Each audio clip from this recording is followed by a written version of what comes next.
So our first DLC offering is called First Strike. It releases February 1st. It has 5 new levels in it, 4 brand new multiplayer maps, as well as a zombie level called Ascension.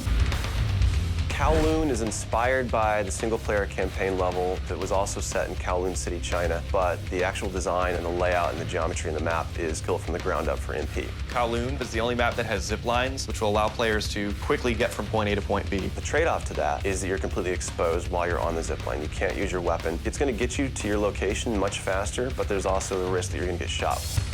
Discovery is an Antarctic research station that was a German outpost left over from World War II. The 2 sides of the map are divided by a deep chasm. You're always kind of fighting for control over that crossover from one side of the map to the other. My tips for Discovery is really just learning the layout of the map, understanding how that chasm can impact the flow of the gameplay, and always being conscious of the exposure that you have to long-range weapons. You might be on a snow bridge and somebody throws a grenade, which collapses the floor around you.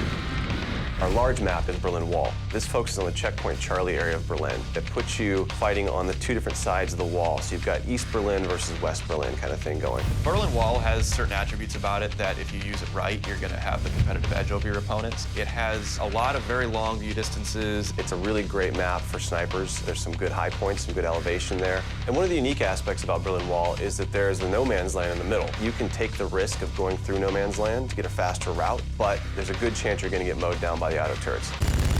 The stadium's one of my favorite maps. I am a run and gunner, so I tend to like that map. It's going to provide those close quarter players tight adrenaline, action-packed experience. So never underestimate the value of tactical insertion and always be checking your corners and realize that these engagement distances are going to be really small, so use that to your advantage. I think it's going to cater to a lot of the players who just like the frenetic style of gameplay that Call of Duty has to offer.